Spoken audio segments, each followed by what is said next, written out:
Ok les gars, aujourd'hui nous sommes mercredi 24 décembre et joyeux réveillon de Noël à ceux qui fêtent Noël. Bon, pour aujourd'hui, il n'y a pas grand chose à faire sur les graphiques. Notamment, je vais continuer à observer comment mes trades en swing évoluent. Et petite parenthèse, je voulais répondre un peu à un commentaire que j'ai vu dans une de mes vidéos où un mec m'a dit si je fais le swing, il faut à tout prix que je fasse la fondamentale, que c'est extrêmement important.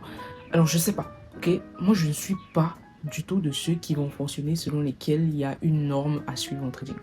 Et moi je suis toujours en train de dire ceci, le trading, la finalité c'est d'être rentable. Maintenant il y a un trader que j'ai beaucoup suivi, j'ai beaucoup aimé son approche, c'est Benjamin Deleuze. Et je vous parle beaucoup de lui parce que les stratégies que j'applique, ce sont les stratégies qu'il a proposées sur sa chaîne YouTube. Je n'invente rien. Et suivant les backtesting qu'il a fait sur ses stratégies, sur une période de 10 à 20 ans de backtesting, il a pu voir que ces stratégies étaient rentables sans présence de la fondamentale. Quand il dit sans présence de la fondamentale, c'est pas que tu ne vas pas considérer qu'il y a des annonces économiques. Tu prends en compte qu'il y a des annonces économiques à telle heure et à telle heure.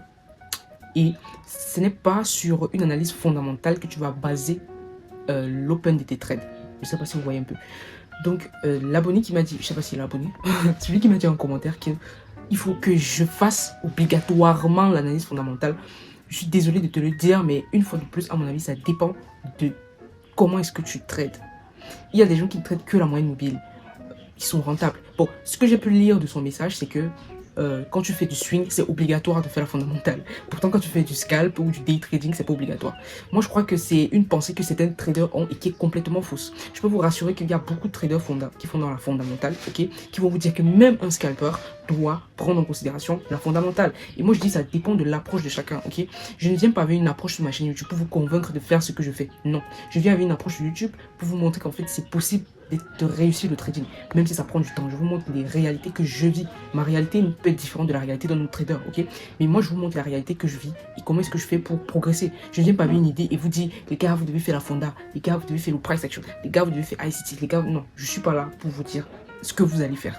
Je vous partage ce que moi j'apprends. Maintenant, c'est à vous de voir si vous allez tirer des apprentissages de ça, si vous allez tirer des leçons de ça, si vous allez apprendre quelque chose. Mais j'ai toujours détesté de venir avec une approche sur le trading selon laquelle je maîtrise le trading, que mon approche elle est révolutionnaire. Il y a, je crois que c'est le même, ou c'est quelqu'un d'autre, qui m'a parlé des Zopa Traders. Ok, c'est deux gars qui traitent la fonda et la technique. Alors, quand vous suivez leur histoire, ils vont vous dire qu'ils ont commencé avec la technique, ils ont commencé à avoir des résultats, mais ils ont eu un hic qui a fait en sorte qu'ils passent en fondamental. Maintenant, ça dépend de chacun. Je dis bien ceci, je ne suis pas, je sais pas, je suis pas devin pour vous dire que sans fondamental, vous ne pouvez pas être rentable. Malgré que quelque part, qu'on fasse très attention, il y a un coût marketing dessus. Parce que qu'est-ce que ces gens-là font? Ils viennent vous dire que la technique à elle seule ne suffit pas. Vous ne pouvez jamais être rentable avec la technique. Nous, on a notre approche qui nous a permis de gagner tant. Voilà comment est-ce qu'on fait, voilà. Et ils mettent en avant la fondamentale parce que justement, c'est quelque chose qui n'est pas beaucoup partagé, ok?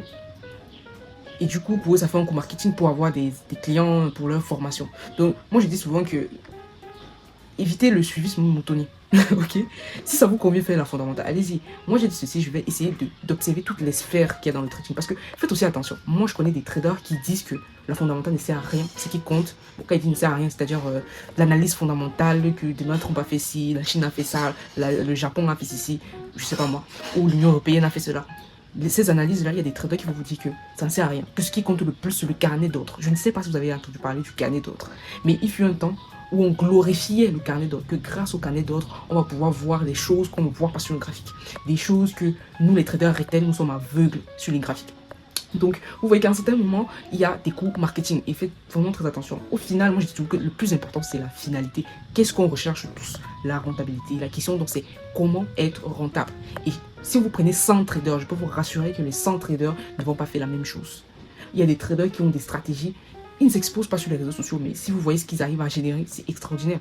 Mais ils ne vont jamais venir dire que la fondamentale, c'est... Moi, je ne critique pas, ok? Mais je déteste cette façon de glorifier une stratégie ou une façon ou une pensée de voir le trading en détériorisant les autres types de trading, ok?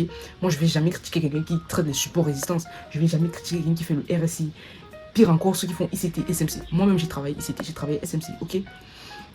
Quand on part en institutionnel, si vous essayez de voir des podcasts des traders institutionnels, vous allez vous rendre compte que la plupart des stratégies que nous, les retail, on a développées, eux, ils ne voient pas ça là-bas.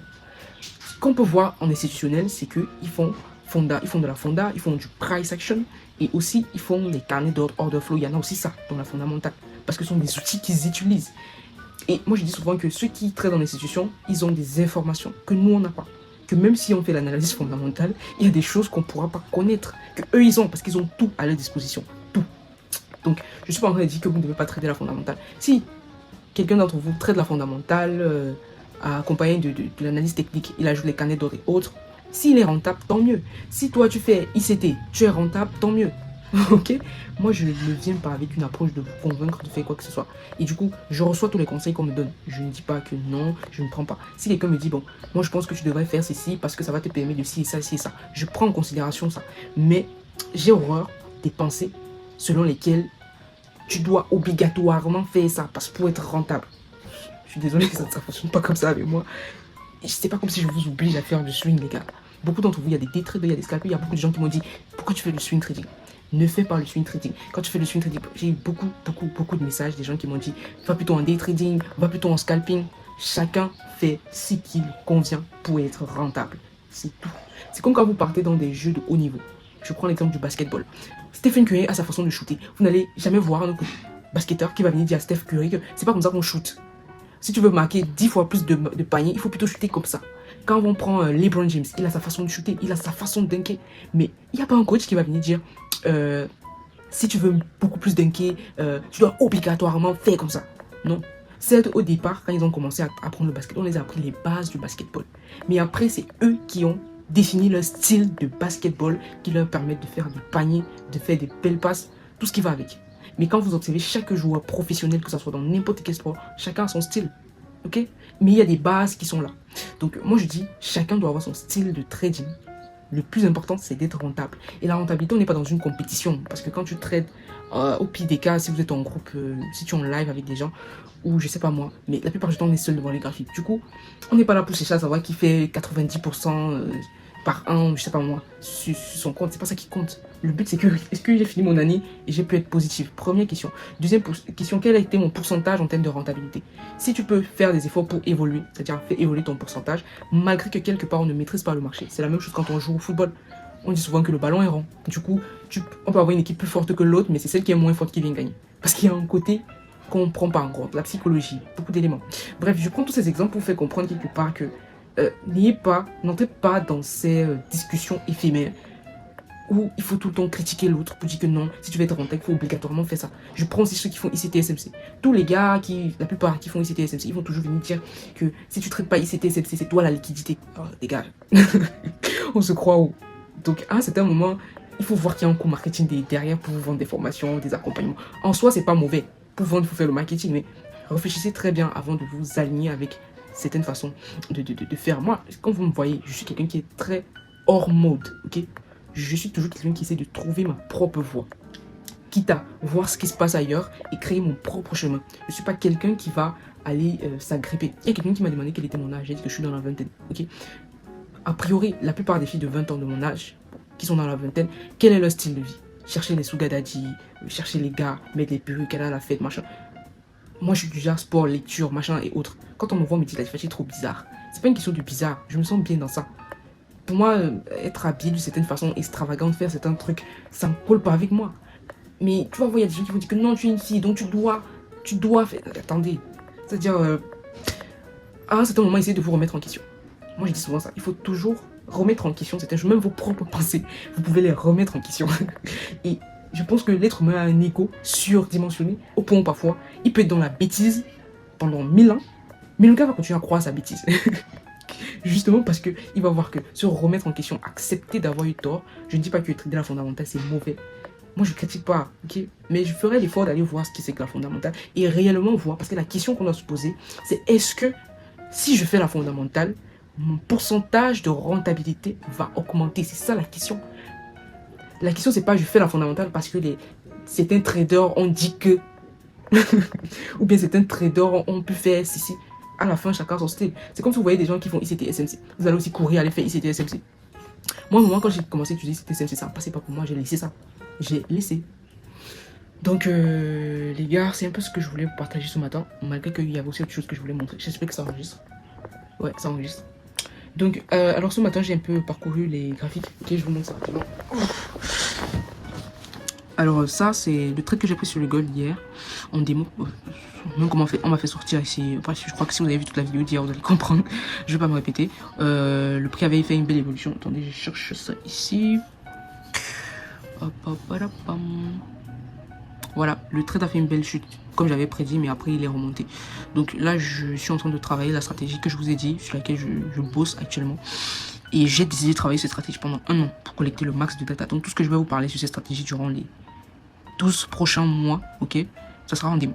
Parce qu'il me faut collectionner le max de data. Alors actuellement, je viens de voir un truc en H4. Je partage ça rapidement. C'est pas un truc que je travaille en réel, donc je suis encore en phase de test. Je vois que bon, on a pris de la liquidité ici. Ok, ça c'est une très belle réjection du prix et tout. Donc quand je reviens en M15, je vois que limite on a eu un IFVG ici, on nous a laissé un OB, un fair value gap. Donc j'ai positionné ceci en me disant que le prix, si le prix remonte comme ça, ok, hop, hop, il vient ici pour aller prendre tout ça. Parce que moi je pense que le gold va un peu corriger avant de continuer à la hausse. Mais bon, je peux me tromper aussi. Alors maintenant sur le Bitcoin, il y a un trade que j'ai pris sur le Bitcoin hier soir avec le même concept. C'est-à-dire ici on a pris la liquidité ici en H4. Pardon. On a pris de la liquidité ici. Ok. Et puis quand je viens en M15, qu'est-ce qui se passe? En M15, on a un IFVG. Ok. On a FVG, FVG. Donc je suis rentré sur ce FVG et j'ai mis le stop ici. Donc, mais sinon, on attend voir ce qui va se passer. Alors venons maintenant sur les stratégies que je traite en réel. Comme je vous ai dit, en swing, il n'y a quasiment rien à faire. Ça, c'est le trade que j'ai sur l'US30. Le Dow Jones. J'ai toujours eu la difficulté à prononcer ça en anglais. Donc le trade évolue très bien. On patiente juste. Sur le pétrole, pareil, il y a une belle évolution du pétrole à la hausse. Très très belle évolution. Attendez, ça charge. Voilà. On n'est pas loin du TP1. Ok. Donc le prix a quand même très bien poussé et j'aime ça. Voilà. Bon, maintenant en ce qui concerne la double structure, la stratégie double structure que je travaille aussi en démo pour le moment. Pour le moment, bien évidemment. Oh là là, j'aime ce qui se passe là. On est venu sur cette zone psychologique. Une zone psychologique, c'est une zone où le prix a tendance à... Pourquoi ça se fait ça? J'ai envie d'écarter ça comme ça. Voilà. Donc le prix est venu ici, je vais voir ce qui va se passer. Est-ce que le prix va venir comme ça? Et puis comme ça. Ok. Voici là où il y a mon TP. Donc pour le moment, le stop loss, il est ici. Donc on est sécurisé. Et pour terminer, le dernier trade que j'ai en cours en double structure, c'est l'euro USD, toujours en achat. On est venu ici, je crois que ici, là, soit... C'est un chiffre rond que j'ai essayé de tracer peut-être. Donc on est venu, vous voyez, retravailler ici. Les chiffres ronds sont souvent des chiffres... Ici, c'est pas bien marqué rond. Hein. Mais les chiffres ronds sont des chiffres où le trade a tendance à se retourner.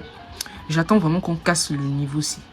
Ok, et déplacer mon stop loss. Parce que si je le déplace là, et que le prix vient comme ça, et ça va pas être bon. Donc j'ai vraiment envie d'avoir un swing high plus haut que celui-ci. Déjà que je crois qu'on a pris juste la liquidité ici, où on a cassé. Est-ce qu'on peut considérer ça comme une cassure? Difficile. Donc j'attends. J'attends. En dehors de ça, je crois qu'il y a un dernier trait sur le GBP AUD. Où on m'a déjà sorti ici en stop, je sais pas. Bon, pas encore. La GBP AUD. Sinon, comme j'ai dit, je vais m'intéresser à la fondamentale et voir si réellement, en ajustant la fondamentale à cette stratégie, j'arrive à avoir un niveau de rentabilité beaucoup plus élevé. Donc voilà un peu pour aujourd'hui en ce qui concerne les trades. Je crois pas que je vais revenir sur les graphiques encore, peut-être en soirée. Donc, mais là, je vais m'occuper d'autres choses.